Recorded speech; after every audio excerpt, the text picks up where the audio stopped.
जो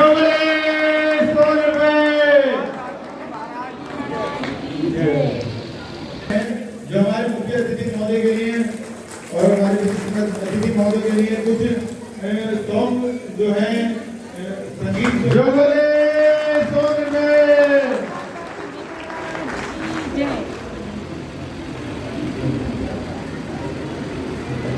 जरा एड़ियां रगड़ने दे मुझे यकीन है कि पानी ये भी नहीं है। हमारे मेहमान खुशूसी हमारे परम आदरणीय आनंद कुमार सिंह जी जो मंडल के कमिश्नर हैं, मैंने हमेशा कहा है चाहे लोकतंत्र हो पूरी दुनिया में या राजतंत्र हो, कोई भी सरकार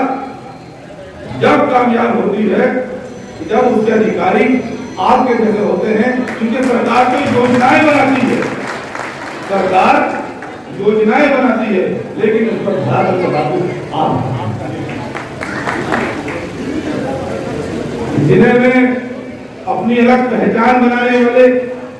और हमारे सबके दिलों में अपनी अलग पहचान बनाने वाले, मैं कहता हूं कि जो इनका चेहरा देखता है उसकी आधी समस्या तो इनकी मुस्कुराहट से हल हो जाती है। मैंने तो यही कहा था कि मेरी ऊपर वाले से दुआ है कि आप अपने नाम की तरह आकाश की ऊंचाइयों को छू रहे हैं और आप आकाश की ऊंचाइयों को छू रहे हैं। हमारी विशिष्ट अतिथि जिनके बारे में मैं बहुत सुनता हूँ,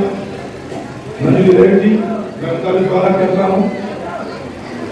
हमारे स्मार्ट चेयरमैन बिलासपुर के चंदन जी, मैं उनका भी स्वागत करता हूँ। और आज की महफिल को सजाने वाले,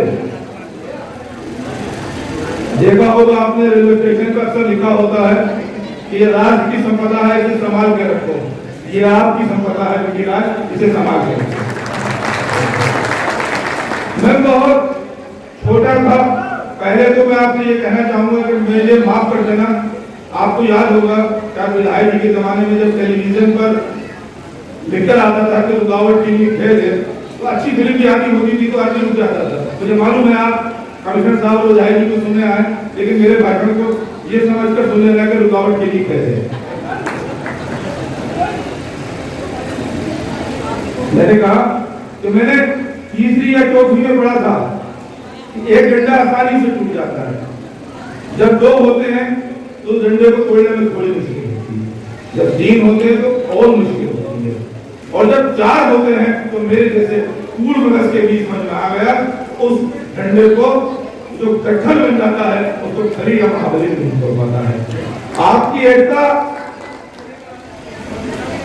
शायद आपको भी याद ना हो, आपकी एकता 2015 में नजीर बनी थी पूरे हिंदुस्तान के लिए, जब एक आक्रांता, एक विध्वंसकारी, एक अत्याचारी, एक ऐसे वजीर ने जिसने लोगों की दुकानात तोड़ दी, जिसने लोगों के घरों को खंडर बना दिया था। और आपको मालूम है कि जब इतिहास कलंकित होता है तो पूरी दुनिया में उसका जिक्र होता है। अभी चंद दिन पहले लंदन के एक इतिहासकार सैम डेन ब्रिकमन ने ये लिखा अपने ट्वीट में कि हिंदुस्तान में रजा लाइब्रेरी है। आनंद महंद्रू जी ने लिखा, जो हिंदुस्तान के बहुत बड़े उद्यमी हैं, कि मैं शर्मिंदा हूं, मुझे मालूम ही नहीं था। ये अलग बात है कि आज उस लाइब्रेरी को सजाने का, संवारने का ये काम हमारे कमिश्नर साहब कर रहे हैं, लेकिन आपकी नजर नहीं गई उस कलंकित इतिहास पे। सैम ने लिखा कि जहां ऐसी लाइब्रेरी हो वहां ऐतिहासिक धरोहरों को तोड़ा जा रहा है। ये वही साल था, ये वही सरकार थी जब ऐतिहासिक धरोहरों को तोड़ा जा रहा था। और वो काला दिन 22 नवंबर जब तत्कालीन मंत्री ने तत्कालीन डीएम को ये खत लिखा था कि मेरे को ध्यान है। ये भी इतिहास रहा है। मैं बार बार कहता हूं, आपकी मौजूदगी में कहता हूं कि गुनाहों की तौबा करना चाहिए, सबको गुनाहों की तौबा करना चाहिए और उनके गुनाहों की सजा मिलनी चाहिए। इतनी मिली है कि वालिद के जनाजे में शामिल नहीं हो, इतनी मिली है कि जब माँ को कैंसर था तो जिंदगी और मौत की लड़ाई लड़ रही थी, जेल से निकल कर आया तो माँ जिंदगी और मौत की लड़ाई लड़ रही थी और उसी वक्त जेल की दीवारें मेरा एक इंतजार इसलिए कर रही थी क्योंकि हाई कोर्ट से मेरी जमानत खारिज थी। कहते हैं, सब धर्मों में कहते हैं,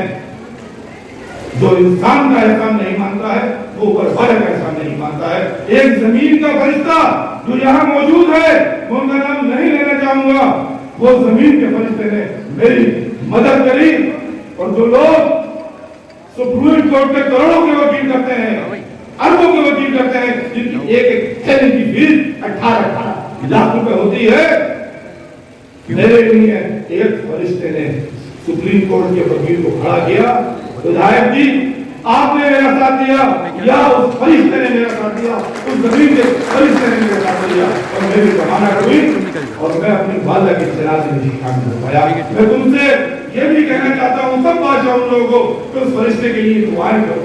उस फरिश्ते के लिए दुआएं करो, उसकी लंबी उम्र के लिए दुआएं करो। वो यहाँ मौजूद है इसलिए दुआएं करो तो मैंने अपनी आंखों से देखा है, जाने कितने कैंसर के लोगों की मदद वो करता है, जाने कितने किडनी पेशेंट की मदद वो करता है और जाने कितने घरों का चूल्हा उसकी वजह से।